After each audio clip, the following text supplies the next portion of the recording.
Salut les amis, j'espère que vous avez la forme. On se retrouve aujourd'hui pour l'analyse d'un nouveau projet sur la plateforme Baltis. Ce projet s'appelle Dijon Centre. C'est un projet de marchand de biens, une collecte de 650 000 € qui aura lieu donc ce vendredi 24 mai 2024 à 11h30.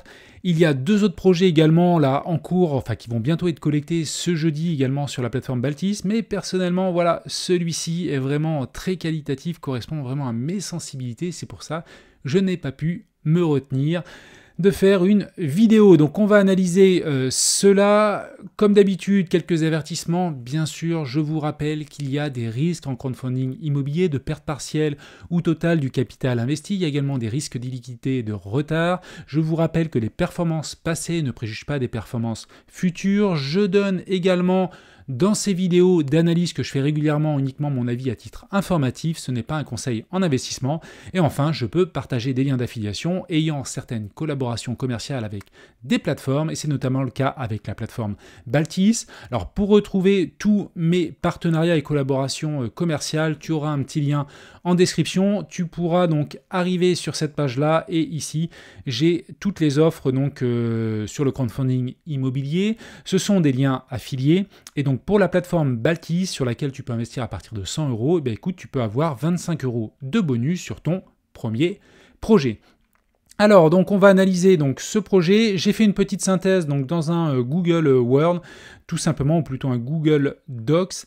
Ce projet, donc 650 000 €, durée assez courte, et j'ai envie de dire c'est quasiment le seul point faible de ce projet-là. Voilà, il n'y a vraiment pas d'autre d'ailleurs, parce que tout est vraiment au top. 11,5%, c'est un projet de marchand de biens, toujours des obligations coupon in fine, et on peut investir sur Baltis donc à partir de 100 €. On a un projet donc qui concerne le financement d'une opération de marchand de biens, concernant l'acquisition et la revente à la découpe d'un immeuble dans le centre-ville de Dijon. Donc on va regarder cela. Alors le projet, j'ai repris quelques données donc de la plaquette, d'ailleurs n'hésitez pas bien sûr comme d'habitude à analyser les plaquettes à fond, c'est important, vous allez vous former, vous allez apprendre des choses et vous faire votre propre avis.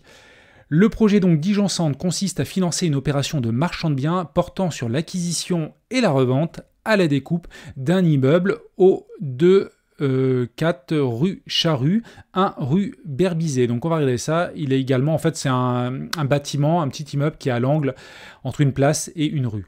Donc cet immeuble est composé d'un local commercial en rez-de-chaussée. Vous le verrez, c'est une pharmacie, 2 caves en sous-sol, d'un appartement au premier étage et d'un plateau de combles et de chambres mansardées avec toilettes et salle de bain au 2e et 3e étage.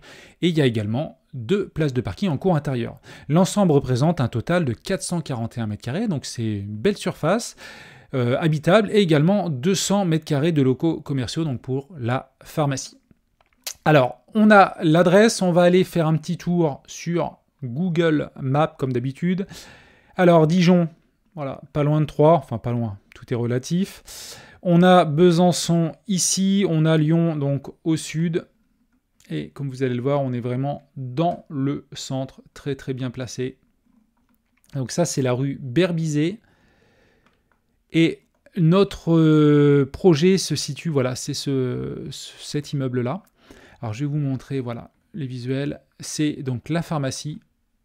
Voilà, beau bâtiment, on est dans le centre, très sympa. Alors visuellement, moi je ne connais pas Dijon, mais si vous connaissez, comme d'habitude, n'hésitez pas à me mettre un petit commentaire.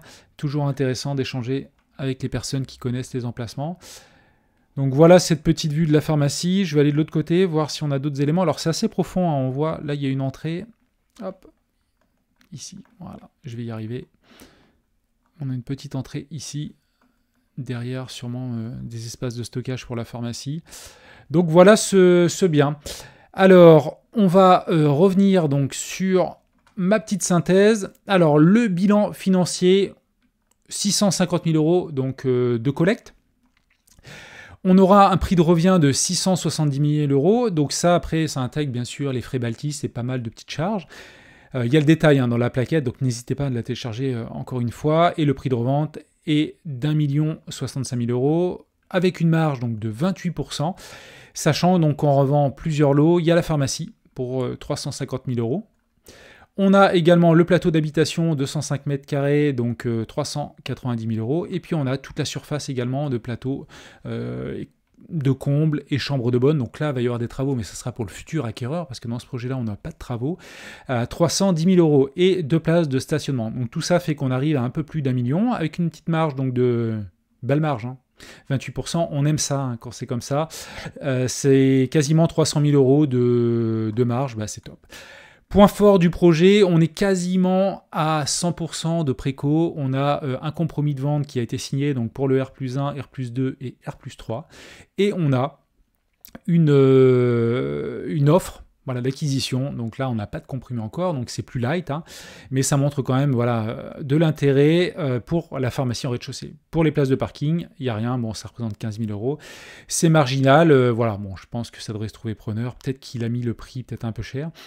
Enfin, 15 000 € pour 2 places, à Bordeaux, c'est 30 000 la place. Donc, je trouve que c'est pas cher. Bon, après, je me trompe, c'est peut-être des toutes petites plages. Je sais qu'il y a des surfaces minimum de parking. Effectivement, je crois que c'est 2 ou 3 mètres par 10, 10 de longueur ou ce genre de choses. Enfin, je sais qu'il y a des toutes petites places et qui font que les prix sont plus bas. J'arrête de m'égarer, donc on va arriver donc à la synthèse. Alors avant d'arriver à la synthèse de ce projet-là, je voulais vous montrer donc Dijon, l'évolution de la population. Donc ça augmente, hein, 151 000, 155 000, donc ça c'est un très bon signe pour le marché. Et vis-à-vis du prix au mètre carré, alors je vais revenir sur ce que je vous montrais, on était à peu près à 1009, ici 1003 parce que là il y a un bon petit billet pour des travaux à faire hein, sur ce lot-là. Et donc on est pour des appartements à 1007 en fourchette basse, 2006 à peu près en fourchette moyenne, ce qui fait que voilà, pour notre bien, les combles à rénover, ce genre de choses, bah, la personne peut rajouter 1000, 1200, 1300 €. Elle va tomber sur le prix moyen au mètre carré, parce qu'on était à 1300, hein, si je ne me trompe pas, c'est ça, 1300. Plus à peu près 1300 de travaux, hein, grosso modo, si on refait tout, voilà, tout, le second œuvre bien sûr, parce que s'il y a du gros œuvre, ça peut changer la donne, clairement. On arriverait sur un prix moyen, donc on est totalement cohérent, et ça correspond justement avec la préco à 100%.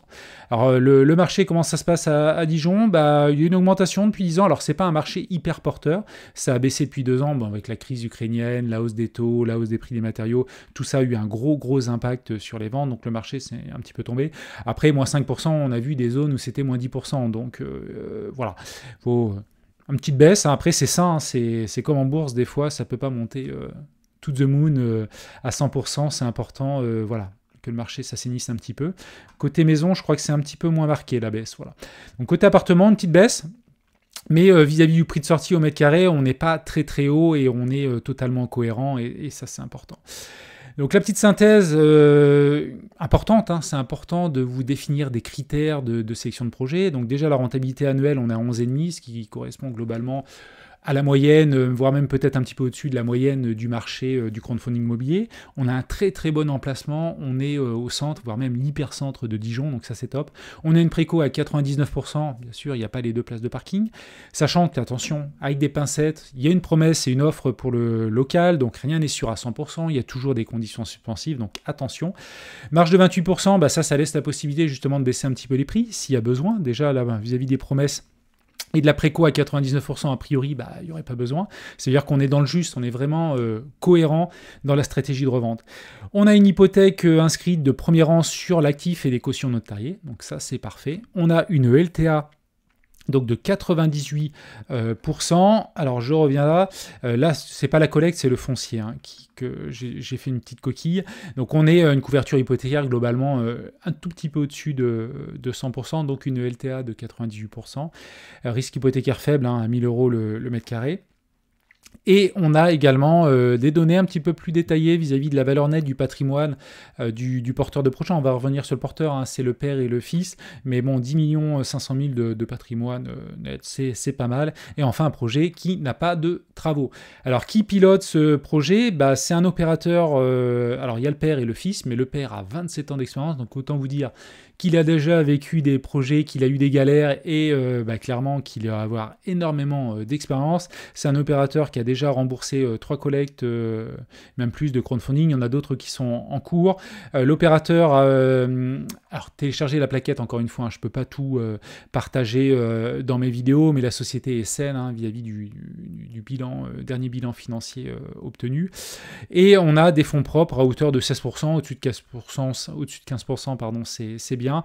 On aimerait voilà, au-dessus de 20%, mais il n'empêche que voilà, tous les autres points sont tellement positifs que 16% c'est déjà très bien au-dessus de 15. Hein. Quand on descend en dessous de 15, attention parce que voilà, l'opérateur n'est pas totalement engagé, parce que derrière, dans ce pourcentage-là, il y a aussi la part des intérêts. Ça veut dire que si son apport, c'est uniquement payer les intérêts qu'il va devoir... Enfin, ça veut dire que nous, la collecte finance la globalité de l'achat du foncier. C'est pas ce qu'on veut. On veut que les fonds du porteur servent en grande partie à l'achat du foncier. Alors, 2 petits points d'attention. Le premier, bon déjà, c'est qu'on est sur un projet assez court, hein, d'une durée de 6 mois. Alors, il y aura quand même une durée minimum, 4 mois minimum, ce qui veut dire que on touchera des intérêts au moins sur 4 mois. Néanmoins, 6 mois, c'est un petit peu un point faible vis-à-vis du projet.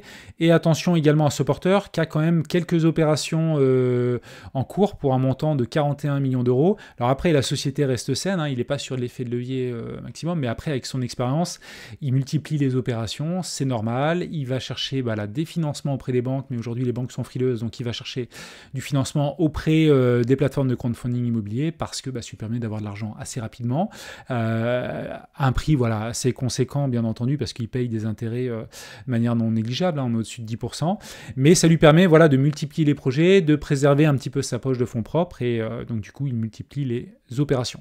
Alors c'est un porteur de projet, c'est marqué dans la plaquette, qui a déjà fait pas mal de projets sur crowdfunding, et là, on est sur la plateforme Baltis.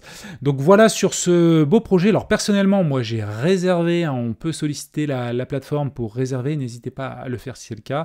De toute la manière, la réservation ne couvrira pas 100% de la collecte, il laisse toujours donc une poche accessible le jour J. Donc le jour J, c'est, je reviens ici, hop, c'est ce vendredi, donc à 11h30.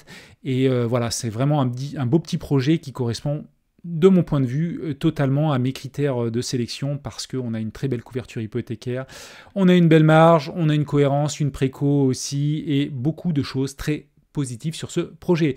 Donc n'hésite pas à me dire ce que tu en penses en commentaire. Si tu veux continuer la discussion avec moi, écoute, ça peut se faire bien sûr en dessous de la vidéo, mais également sur mon groupe Telegram ou mon groupe Facebook. Et puis moi, je te dis à la prochaine pour une nouvelle vidéo. Allez, ciao!